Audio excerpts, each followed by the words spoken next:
Bienvenue dans l'Africaine. Nous avons votre émission de débat et d'analyse en cette semaine spéciale Congo. Le dossier du jour sera consacré à l'organisation des 11e Jeux africains qui doivent avoir lieu à Brazzaville au mois de septembre. Et au sommaire également de cette émission, Burkina Faso, une nouvelle loi impose aux forces armées de quitter les rangs militaires avant de concourir à une élection. Au Burundi, l'opposition appelle au boycott des élections. L'Algérie touchée de plein fouet par la chute du baril de pétrole dans l'obligation de prendre des mesures pour ne pas voir ses réserves de change fondre comme neige au soleil. Et enfin, nous ferons le point sur l'accord tripartite signé, nous vous le rappelons, entre les blocs est-africains. Ils sont avec nous pour en parler autour de ce plateau. Le basketteur handisport Maxime Tadi. Monsieur Tadi, bienvenue. Bonjour. Et notre éditorialiste, bien évidemment, Gratien Roukindikiza. Gratien, bienvenue parmi nous. Merci Amira, bonsoir à tous. Et tout de suite, c'est l'info du jour.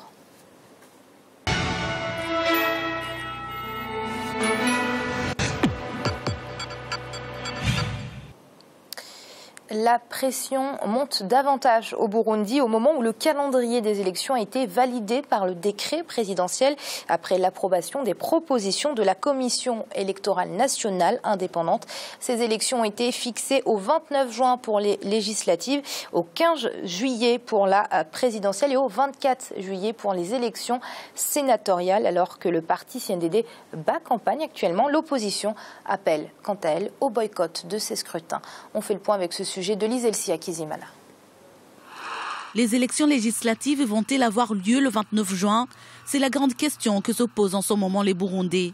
L'opposition radicale a appelé mercredi à un boycott généralisé des élections si le gouvernement n'ouvre pas un dialogue immédiat. Dans les conditions actuelles, lorsqu'il n'y a pas de médias, lorsqu'il n'y a pas d'observateurs, lorsque le climat sécuritaire n'est pas au beau fixe, au point que l'opposition ne soit même pas capable de faire campagne. Lorsque on voit toute cette traque qui se fait, toute cette répression contre les manifestants, comment est-ce qu'on peut penser à une élection démocratique?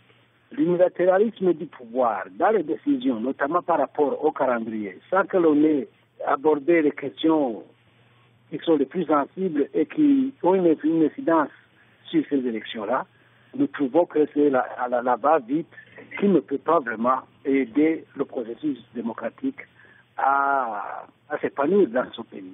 Dans le nouveau calendrier, les élections des conseillers et des députés ont été fixées au 29 juin, la présidentielle au 15 juillet, tandis que celles des sénateurs auront lieu le 24 juillet.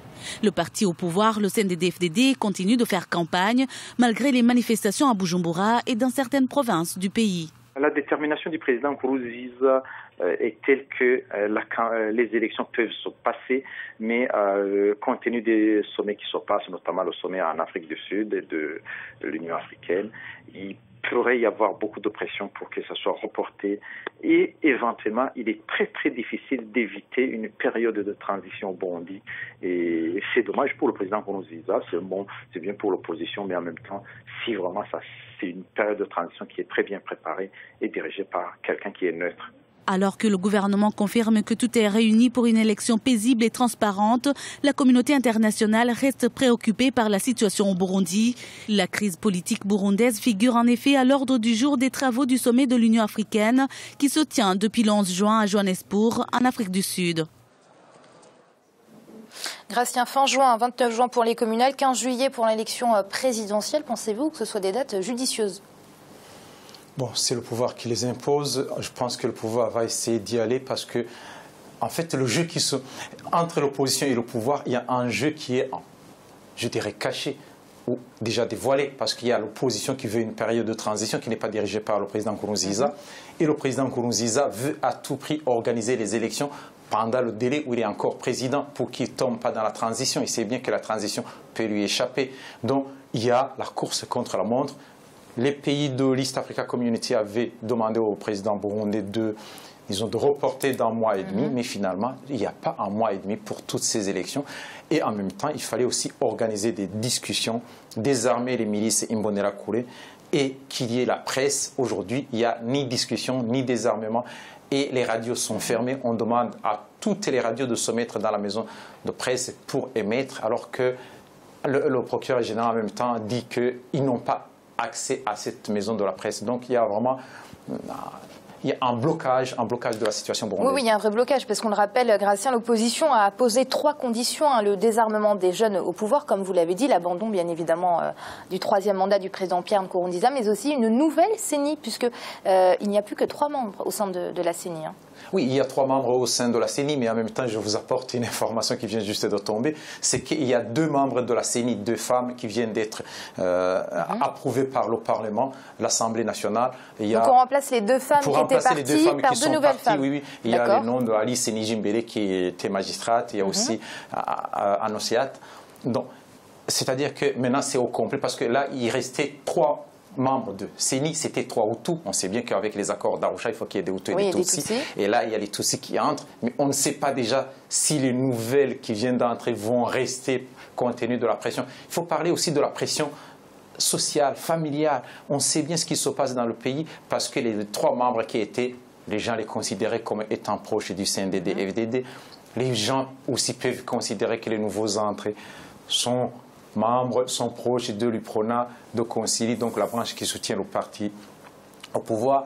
Donc il y a vraiment, c'est très compliqué pour les nouveaux membres de la CENI et aussi tous les membres de la CENI, parce que on demande à arbitrer alors qu'il y a un seul joueur sur le terrain. Comment est-ce qu'on va faire? Est-ce que la CENI va arrêter les élections? Non, la CENI va continuer, va approuver pratiquement ce qu'ils vont trouver. Parce qu'on a du mal à entrevoir une sortie de crise, là, parce que le pouvoir détenu par le président Pierre Nkurunziza paraît déterminé. L'opposition l'est tout autant. Elle a d'ailleurs appelé à boycotter les prochains scrutins. Oui, l'opposition appelle à boycotter les élections. Et le président Nkurunziza, vraiment, c'est l'homme le plus déterminé des présidents africains. On n'avait jamais vu cela en Afrique, pratiquement. Il est fermé à toutes les pressions de la communauté internationale, des pays de la sous-région. Il va aller au bout. Il va aller au bout et il forme en même temps ses milices. Il y a la désorganisation de la police et surtout de l'armée. Une bonne partie de l'armée se trouvant à l'étranger, pratiquement, je pourrais dire, au niveau des unités combattantes. Un tiers se trouve en Somalie et en République centrafricaine. Ce qui fait qu'on entre vraiment dans une période de violence, parce qu'après les élections, il y aura de la violence, parce que tous les opposants, pratiquement tous les opposants... Oui, c'est ce qu'on craint aujourd'hui. Oui, tous les opposants ne se trouvent pas au pays. Donc, à mon avis, je pense que s'ils ne peuvent pas faire le combat politique, on ne sait pas en général ce qui peut se passer. Un combat par les armes? C'est probable. Et au Burkina Faso, les députés viennent d'adopter une nouvelle loi portant sur le statut des forces armées. Cette loi détermine entre autres les droits politiques des militaires. Ainsi, ces derniers devront quitter définitivement l'armée avant de concourir à une élection. On fait le point sur cette nouvelle loi avec ce reportage de notre correspondant au Burkina Faso, Wendiam Valentin Compaoré. Les militaires burkinabés doivent démissionner s'ils veulent entrer en politique. Si par le passé, ceux-ci pouvaient prendre une disponibilité ou suspendre leur contrat, dorénavant, ils doivent quitter l'armée. Ainsi en a décidé le Conseil national de la transition le vendredi 5 juin 2015. Un projet de loi défendu par le gouvernement. Une loi qui s'explique selon ses parlementaires. Imaginez-vous un militaire qui prend sa disponibilité de 1 an, 2 ans et qui compétit sur le plan politique et qui, à la fin, doit revenir sous la coupe d'une autorité qu'il aurait combattue pendant la campagne. Est-ce que ce dernier-là pourra vraiment mettre en application ou respecter les instructions que cette nouvelle autorité civile-là lui donnera? Donc ce sont ces genres de questions que nous nous sommes posées et aujourd'hui, nous avons fait un choix. Le choix, il est très clair. Un militaire, pour faire de la politique, il faut simplement démissionner. Depuis l'indépendance de Burkina Faso en 1960, le pays n'a connu que 2 présidents civils. Aussi, plusieurs organisations de la société civile exigent-elles leur retrait définitif de la scène politique. Sur 12 régimes politiques, 8 ont été des régimes militaires. Cela veut dire que Burkina et ses populations ont été échaudées. Et ce n'est pas des exemples à suivre. Le problème chez eux, quand tu discutes avec eux, ils posent leur revolver sur la table. Toi, tu es assis en face, les mains nues. Donc, c'est les conséquences de tels comportements qui ont poussé à la prise de cette loi. À 4 mois de l'élection présidentielle, 3 officiers de l'armée burkinabé ont déjà annoncé leur candidature à la présidentielle du 11 octobre prochain sur un total de 7 candidats investis par leur formation politique. Jean-Marie, bienvenue. venez de nous rejoindre. Bienvenue Amira. Alors avant les militaires, Jean-Marie pouvait prendre une disponibilité pour se lancer en politique. Ce n'est désormais plus possible au Burkina Faso. Il faut désormais démissionner des rangs de l'armée. Est-ce que vous comprenez l'utilité de cette nouvelle disposition ?